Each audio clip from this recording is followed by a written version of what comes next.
What's up guys, today we are taking you on an incredible journey to one of India's most iconic landmarks, the Red Fort in Agra.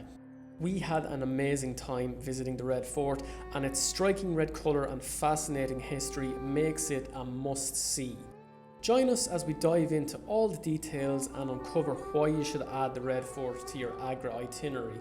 I honestly think you'll be very impressed with the architecture, the expansive courtyards and the gorgeous views of the Yamuna River. Not to mention the fact that there's also a fantastic view of the world famous Taj Mahal from the fort too. But before we jump in, make sure you like the video, subscribe to the channel and hit the notification bell so you'll never miss an update from us. Let's do it. The Red Fort in Agra, also known as Agra Fort, is a UNESCO World Heritage Site that dates back to the 16th century. Isn't that crazy? It was built by Emperor Akbar in 1565 when the fort served as the main residence of the Mughal emperors until 1638. Can you imagine living in such a grand place? Its striking red sandstone walls enclose an area of 94 acres, making it a massive and imposing structure. The architecture of the fort, you may have noticed, is a blend of Islamic, Persian, Timurid and Hindu styles, which all showcase the diverse influences that shaped the Mughal Empire. It's like a melting pot of architectural brilliance in my opinion. As we entered through the grand Amar Singh Gate, we were immediately struck by its size. It is truly monumental. The entrance fee for foreigners was 650 rupees, and if you want to see the famous light show, you must pay an extra 400 rupees. The light show usually starts at 7 p.m, which is the best time of the day to visit the fort. Now sadly, we didn't get to see the light show this time, but if you want to see it, then it's easily arranged here at the counter. Walking through the complex, you can't help but be amazed by the sheer scale. The expansive courtyards, as I mentioned earlier, the beautiful carvings and the stunning views all around will make for an unforgettable experience. One of the many picturesque places within the Red Fort complex is the Hauz-i-Jahangiri. Located right in front of Jahangir Palace, this large ornate basin was apparently used for royal bathing and is an example of the luxurious lifestyle enjoyed by the Mughal emperors. The basin is beautifully carved from one piece of stone and decorated with detailed patterns showing the great scale of that time.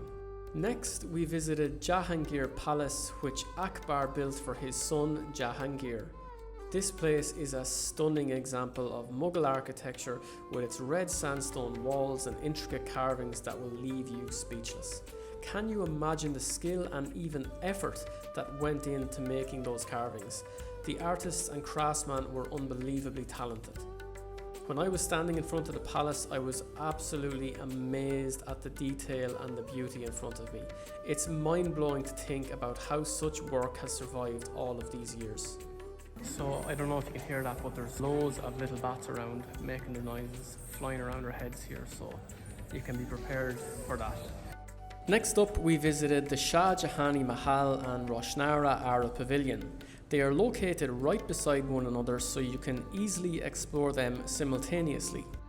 Built during the reign of Shah Jahan, Roshnara Arab Pavilion was a private retreat for Princess Roshnara, who was Shah Jahan's daughter.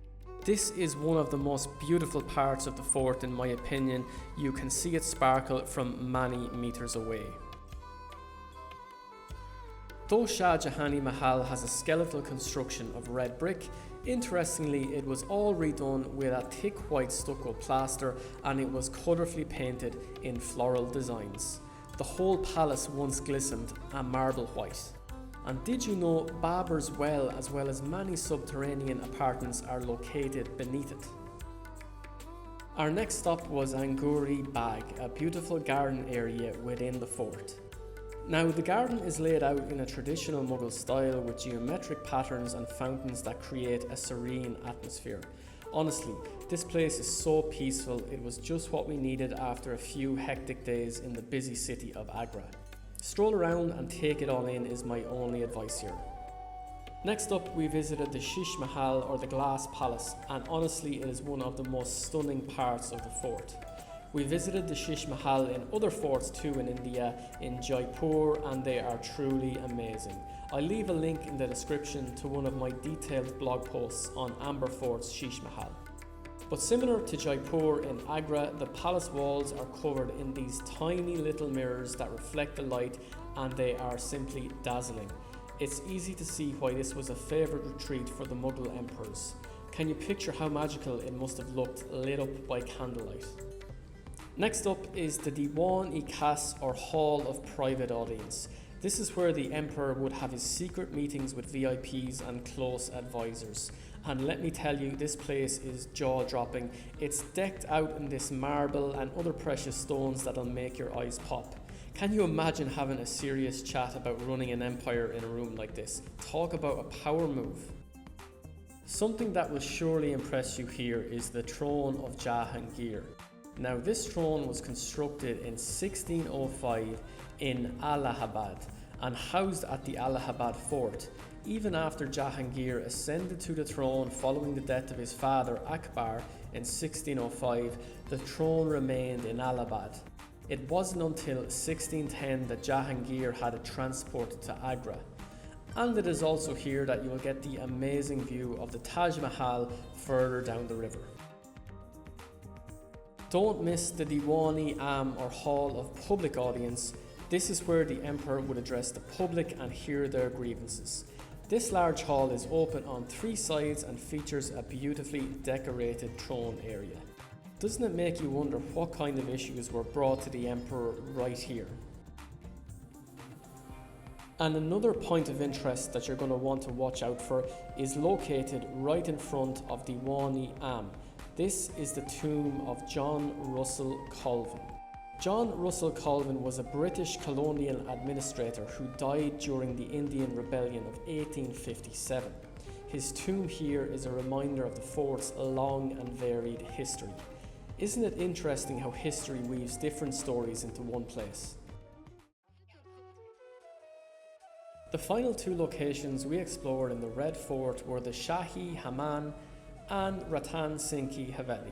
Now let's start with Shahi Haman, also known as the Royal Bath. This place is an impressive example of Mughal architecture and engineering. This royal bathhouse, constructed during Shah Jahan's reign, showcases the luxury and sophistication of Mughal bathing customs. The Hammam boasts intricate marble work, decorative niches, and an intricate system of water channels and heating mechanisms. Visitors can appreciate the ornate ceilings, the central bathing pool, and the various chambers designed for different stages of the bathing process. The Shahi Haman provides an intriguing insight into the daily life and hygiene practices of Mughal royalty. Next, we visited Ratan Singh Ki Haveli. This old mansion is named after Ratan Singh, an important person from Agra's history. It's a great example of how people lived during the Mughal period. The building has beautiful stone carvings and special balconies called, I hope I get this right, jikoraks. These show how skilled the craftsmen were back then. While it's not as big as other buildings in the fort, Ratan Singh Ki Haveli gives us a closer look at how noble people lived during that time. Both the Shahi Haman and Ratan Singh Ki Haveli help us understand the daily life in the Red Fort better. They show us how people in the Mughal court lived and what they did every day beyond the big halls where they met important people. Unfortunately, parts of the complex were temporarily closed for construction during our visit. These sites are also known for their beautiful architecture and historical significance, so make sure you get to see these if you can. And I have to say, it is always a little bit of a letdown when a place you want to see is closed. However, it gives you a great reason to come back again in the future. So that's it, folks. Our visit to the Red Fort in Agra is complete. We really hope you enjoyed this journey through history and architecture. Don't forget to like, subscribe and hit the notification bell for any future videos we upload. Thanks very much, and we will see you in the next one.